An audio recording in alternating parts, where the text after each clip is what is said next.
पर बीजेपी ने 8वां प्रत्याशी उतार कर सबको चौंका दिया है। बिल्डर संजय सेठ बीजेपी के राज्यसभा प्रत्याशी संजय सेठ को जीतने के लिए 15 अतिरिक्त वोट चाहिए। प्रथम वरीयता से संजय सेठ को 15 विधायक चाहिए। बीजेपी और समर्थक दलों के पास इस वक्त 20 से 22 विधायक हैं। विपक्ष में क्रॉस वोटिंग का खतरा भी बरकरार है, तभी जीत पाएंगे सेठ। राजभर और आरएलडी की भूमिका भी इसमें बहुत महत्वपूर्ण है। 2 विधायक जेल में होने की वजह से वो वोट नहीं डाल पाएंगे। 4 विधायकों की मृत्यु की वजह से उनकी सीटें भी खाली हैं। कांग्रेस के 2, बीएसपी का 1 विधायक भी महत्वपूर्ण रोल में दिख रहा है। राजा भैया के जनसत्ता दल के पास भी 2 वोट्स हैं। संजय सेठ को इन वोटों के लिए दमखम लगाना होगा। 12 से लेकर 15 विपक्षी विधायकों के वोट क्रॉस हुए, तभी जो इनका गणित है वो पूरी तरीके से बैठ पाएगा, तभी सेठ जीत पाएंगे। फिलहाल जो जानकारी सामने आ रही है कि वो नामांकन कराने के लिए वहां पर पहुंच रहे हैं तमाम नेता। आप देखिए नॉमिनेशन लेटर तमाम लोग उनके साथ में। तो बीजेपी का तुरुप का इक्का माने जा रहे हैं संजय सेठ, और बीजेपी ने अपना 8वां प्रत्याशी उतार कर सबको चौंका दिया। जहां लगातार प्रदेश में राज्यसभा चुनावों को लेकर गहमा गहमी काफी तेज देखने को मिल रही है सरगर्मियां, तो वहीं अगर बात की जाए समाजवादी पार्टी का भी इसमें पूरा खेल बिगड़ता दिख रहा है। आपने देखा इससे पहले जयंत चौधरी, भूपेंद्र चौधरी बीजेपी कार्यालय पर पहुंच चुके हैं। सामने तस्वीरों में आप देख सकते हो जिस तरीके से बताया जा रहा है कि भाजपा के 8वें प्रत्याशी के रूप में संजय सेठ आज नामांकन करेंगे। प्रदेश अध्यक्ष भूपेंद्र चौधरी पहुंचे हैं, इसके पहले सहकारिता मंत्री जेपीएस राठौर पहुंचे हैं, लेकिन अब तस्वीरें एकदम साफ हो चुकी हैं।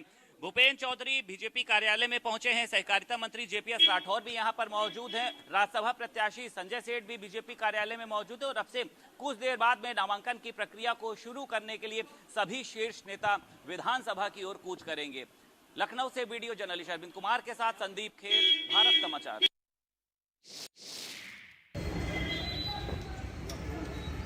अपने आप में बहुत खास है और कई मायने रखते हैं। आप देखिए संजय सेठ जो कभी समाजवादी पार्टी का महत्वपूर्ण हिस्सा हुआ करते थे, 2019 में समाजवादी पार्टी का दामन छोड़कर बीजेपी को ज्वाइन कर लिया, और अब ऐसे में उनको पूरा उनका बुरा गणित है जीतने का। क्या उसमें चाहिए 15 विधायक चाहिए वोटिंग के लिए। बीजेपी समर्थक दलों के पास लगभग 20 से 22 विधायक हैं। ऐसे में 12 से 15 विपक्षी विधायकों के अगर वोट क्रॉस हुए तभी संजय सेठ जीत पाएंगे। आप देखिए ये तस्वीरें, क्योंकि इससे पहले आपने देखा बुधवार को 7 लोगों ने अपना नामांकन करवाया, 7 लोगों ने नॉमिनेशन करवाया, और आज नामांकन कराने की बारी है संजय सेठ की, जिनको बीजेपी ने उतारा है। बिल्डर संजय सेठ बीजेपी के राज्यसभा प्रत्याशी है। तमाम गहमा गहमी चल रही है, और अखिलेश यादव को भी एक बड़ा झटका लगा है, क्योंकि देखिए समाजवादी पार्टी में संजय सेठ की काफी गहरी पैठ मानी जाती है। कारोबारी वर्ग भी उनसे अच्छा खासा जुड़ा हुआ है, और ऐसे में कहीं क्रॉस वोटिंग हो गई तो सबसे ज्यादा नुकसान समाजवादी पार्टी को होना है। वीरेंद्र सिंह जी इस खबर पर मेरे साथ जुड़ चुके हैं, हमारे स्टेट हेड। वीरेंद्र सिंह जी बहुत स्वागत है आपका। वीरेंद्र जी, आप इन तमाम चीजों को किस तरीके से देख रहे हैं? आपने देखा इससे पहले बीजेपी ने 8वां उम्मीदवार उतारा, अब दूसरी तरफ संजय सेठ की अगर बात की जाए तो समाजवादी पार्टी में उनका बहुत अच्छा खासा प्रभाव माना जाता है। आप इन तस्वीरों को किस तरीके से देख रहे हैं? कितना मायने रखती है तस्वीरें? देखिए, बीजेपी ने ये चुनाव को अब कंटेस्टेड बना दिया है कि उत्तर प्रदेश में राज्यसभा के लिए वोटिंग होगी, और ये 8वें प्रत्याशी जो संजय सेठ आए हैं, ये आसान नहीं है उनकी जीत, क्योंकि उनको बहुत वोटों की जरूरत होगी जी। देखिए, एक राज्यसभा सीट के लिए 37 विधायकों की जरूरत है। अखिलेश यादव ने 3 कैंडिडेट उतारे हैं, उस हिसाब से उनको 111 विधायकों की जरूरत पड़ेगी। 111 में से 108 उनके पास अपने खुद के हैं, समाजवादी पार्टी के। 2 विधायक कांग्रेस के हैं, 110 हो जाते हैं।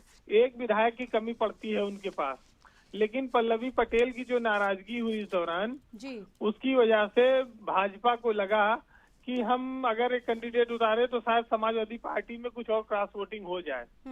जैसा संजय सेठ का नाम है, वैसे वो सेठ के तौर पर विख्यात भी है। शालीमार उनकी बहुत बड़ी संस्था है जो बिल्डर का काम करती है, अरबपति करोड़पति आदमी है।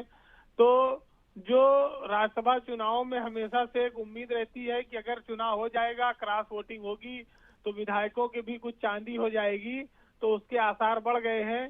लेकिन संजय सेठ को 15-20 वोट खरीदने होंगे विधायकों के, उनको अपने पाले में लाना होगा, ये मामूली बात नहीं है। तो ये बीजेपी ने एक रिस्क लिया है और इस रिस्क में वो कितना कामयाब होगी ये तो चुनाव के परिणाम के बाद बात आएगी। लेकिन ये जरूर है कि संजय सेठ के पास, बीजेपी के पास 20 के करीब अतिरिक्त विधायक हैं, उसको 17 विधायकों के लगभग अतिरिक्त व्यवस्था करनी है अगर संजय सेठ को जिताना है। तो ये इतना आसान काम नहीं है, क्योंकि उत्तर प्रदेश में 4 विधायकों के पद रिक्त हैं, 296 के करीब ही अभी एमएलए हैं, यही लोग वोट करेंगे। जी बिल्कुल। तो देखिए ये जो चीजें हैं ये निकल कर सामने आ रही हैं, यानी कि बीजेपी ने अपने लिए 14 जी, आदरणीय जेपीएस राठौर जी और भारतीय जनता पार्टी के द्विवार्षिक चुनाव में हमारी पार्टी के घोषित प्रत्याशी आदरणीय संजय सेठ जी, भारतीय जनता पार्टी की केंद्रीय इकाई ने राज्यसभा के द्विवार्षिक